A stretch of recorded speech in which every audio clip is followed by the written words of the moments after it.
Sometimes when life gets hard, we can feel like we have absolutely no control. And that lack of control can lead to a lack of confidence, which ultimately can lead to a very frustrated life. And I don't want you to live that way. It's my desire that you take back control in your life so that way you can make an impact that you were destined to make. So in this conversation, we are talking about taking back control when life gets hard. Welcome to the Dream Lifestyle Podcast. This is a place for dreamers, leaders, and high achievers to achieve big goals and lead themselves well. And so if that's you, be sure to hit the subscribe button and that like button so that you can stay up to date for all of our conversations concerning mindset, goals, and self-leadership. And our conversation today is going to be a good one because it's a real one.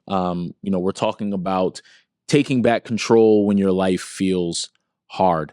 And this is personal, but I also believe that it is a very powerful conversation that we need to have simply because, as ambitious people, we strive. We strive for things and we set big expectations. We have certain expectations as to how certain things are going to go, whether it's a relationship, a business deal, a personal goal, whatever it is, we set expectations. And sometimes life can throw us such a curveball. Life can hit us with such an unexpected trial that we can feel like we have absolutely no control at all. That while, to people around us, we are, the secret weapon. The people around us look to us to make decisions and they look to us to lead and do all these amazing things. But sometimes, secretly, if we're being honest, we feel as though we have absolutely no control at all when life gets really hard, particularly those unexpected curveballs. And so I've been in this position plenty of times, and I do believe that when we are in this position as leaders, as dreamers, as high achievers, that we don't stay there, that we don't stay in that place. And so the first thing that I believe that we need to do when we think about taking back control when we're in a space where life just seems really hard is that we need to acknowledge our reality. We need to acknowledge our reality. And this is important because there's a lot of people who I believe live their life in delusion. They live their life acting and behaving as if their life is at a 10 when it's really at like a 3. They behave as though, all is well when the reality is they're completely torn up inside. And, when life gets really hard, we don't want to sweep anything under the rug. When life gets really hard, we want to just acknowledge the fact, okay, I'm in a tough spot right now. And this is a very powerful thing simply because we can get caught so much in our busyness that we lose sight of where we actually are. We lose sight of our now simply because we're focusing on our next. And I do believe that by acknowledging our reality, we actually empower ourselves personally to make better decisions. By actually acknowledging our reality, we're able to really get clear on, okay, this is where I actually am in my life, as opposed to feeling as though I'm, at a level 9 and I'm doing amazing. Just being honest and saying, you know what, I'm not doing too well. And all of that just speaks to self-awareness. It just speaks to self-awareness. And I believe that self-awareness is just, as a foundation, is just being able to answer, okay, what are your strengths? Weaknesses, what do you know? What do you don't know? And what are some potential blind spots? I know other people do it where they'll do like a SWOT analysis on themselves and all this different type of stuff. There's a lot of things you can do to become self-aware, but I do believe that acknowledging your reality and becoming self-aware do go hand in hand. I think about my own experience when I was in a spot where life felt really hard and I was just so confused and I felt like I was fighting every single day and I was frustrated and low self-esteem and all this different type of stuff. And what really did help me, I would say, at least the beginning of my journey of growth, was to just acknowledge my reality. Now, I didn't accept it. meaning that I didn't acknowledge it and just say, okay, and then just stay there. But I did make sure that, you know what, this is where I am. As much as I might like to think I'm further ahead, if I'm just being honest with myself, this is where I am. And that is what acknowledging reality is just actually saying, you know what? I may feel like I'm further ahead. I may feel like, I'm better, but the reality is, nah, I'm really here. Like I feel like I'm ahead, but I'm really back here. Right. And it's just being honest about that. And so that's number one. It's just acknowledging reality. And I believe once we acknowledge reality, we then give ourselves the tools to move forward more efficiently, more effectively. And that second step, at least for me, that I did practically, because I'm only telling you guys things that I've done personally, is number two, just analyzing your language. If you want to take control of your life when life gets really hard, you need to analyze your language after you've acknowledged your reality, because what you say really does dictate what you see. What you say really does come from what the words of your mouth come from what you actually believe. And I'm a firm believer that every single thought needs to be evaluated. Every single thought needs to be tested. And if I'm thinking certain things and my language is matching that, and I'm saying things that are from a place of defeat, I'm saying things from a place of lack, I'm saying things from a place of frustration and all that different type of stuff, without knowing it subconsciously, I am keeping myself in a place where life is hard, and I don't have to, simply by being intentional with what I'm saying. So you need to analyze your language, and even more specifically than just saying, okay, say nice things, say positive things.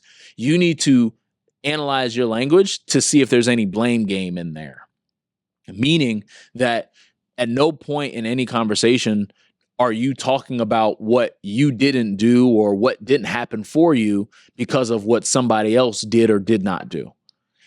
That blame game is so detrimental to your growth, because at the end of the day, it's your life.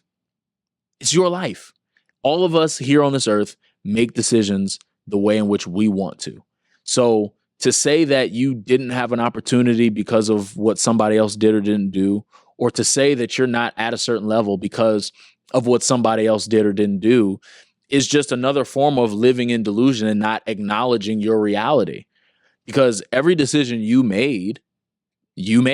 Simple as that. You made the decision. And that goes for the great decisions, but it also goes for the negative decisions. And you have to decide. So when we think about taking back control of our life, a lot of that does start with, after acknowledging the reality, just really evaluating and analyzing my words. What am I saying on a day-to-day basis?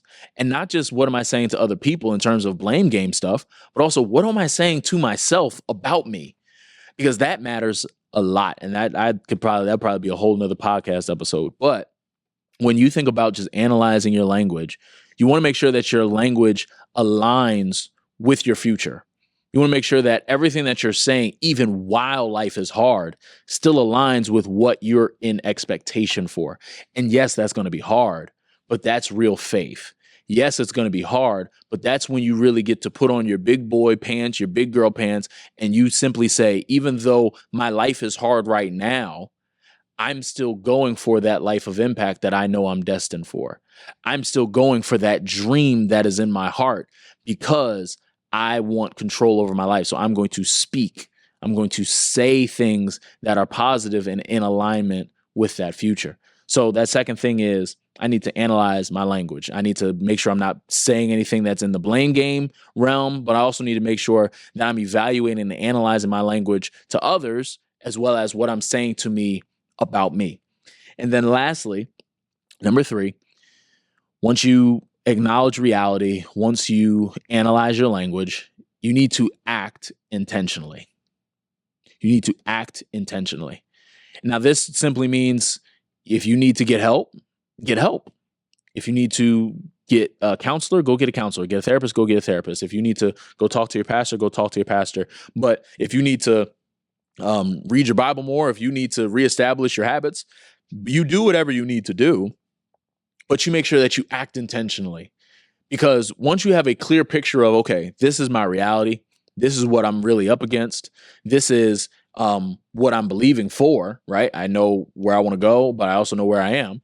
Then I'm going to fill in the gap by putting myself in position to receive the help that I need. So whether that's, like I said, talking to a counselor, it could just be talking to a friend, it could be just talking to yourself in the mirror, but you act intentionally, meaning that you don't allow yourself to get caught in the rat race of life, meaning that you have, this is at least what I do, you have a back to basics week where you just do whatever you know is right to do. So whether that's waking up at a certain time, whether that's eating a certain way, whether that's, doing certain habits at certain times, whatever it is, but you just want to make sure that you're acting very intentionally. Like, meaning that even if, let's say, you feel very unhappy because of just where life has you, the hand that life has dealt you at this current moment, well, you act intentionally by doing something that's going to put a smile on your face. You act intentionally by doing something that's just going to make you laugh. Like, there's going to be seasons where life is going to be hard. And so if you need to do something intentionally that's just going to put a smile on your face, then you do that. Because again, while it may seem very small, while it may seem very trivial, when you think about getting control back when life gets hard, you want to make sure that you are acting intentionally so that way you keep control. Because again, when you make it out of this current season, for anyone that's listening to me right now, and you may be in a rough spot and you're trying to figure out how to get out of it, or someone that you've been through it already, listen, if you're in it now, before your time is out, you will experience another really difficult season. And if you've been out of a season, right? If you've already overcome a very difficult season, you already know at some point or another, a difficult season is coming. Now, I'm not saying that to scare you. I'm not saying that to intimidate you. But what I am saying is that you by acknowledging your reality, by analyzing your language, and by acting intentionally, you are going to be softening the blow when life does hand out its unexpected hands, when life does hit you in a way that you never would have even imagined, when it does happen, and that you've built yourself up in such a way that you take full responsibility and you stay in control of your life, even when life gets hard. And so those are the three things, just to kind of quickly sum up. Number one, acknowledge your reality. Just being honest about, hey, this is what I'm facing. I will not accept it, but this is what I'm up against. Number two, analyze your language. Analyze what you are saying once you process, okay, this is what I'm up against. Making sure that all of the words I'm using to other people are not in a blame game realm, but also making sure that they are aligned with where I want to go. And that's conversations to others as well as conversations to myself. And then lastly, you're going to act intentionally. You're going to act in a way that is just going to put a smile on your face. You're going to act in a way that, again, moves you in the right direction. It does not matter if it's a small action. It doesn't matter if it's a grand one. You just want to make sure that it's an intentional action. So with that being said, I hope that this conversation was helpful to you in any way, shape, or form. So I'm going to ask you two favors. Number one, I'm going to ask you to share this conversation with someone. Share this conversation with someone that you know that is a dreamer, is a leader, is a high achiever, and just needs some encouragement, because somebody around you needs to hear this. Secondly, I'm going to ask you to download the growth guide that is in the description. The link is below. That'll be your way to start your growth journey, as well as learn more about 5 growth traps that can get you stuck in fear. So I appreciate you. Always remember, your dream is possible when you lead yourself well.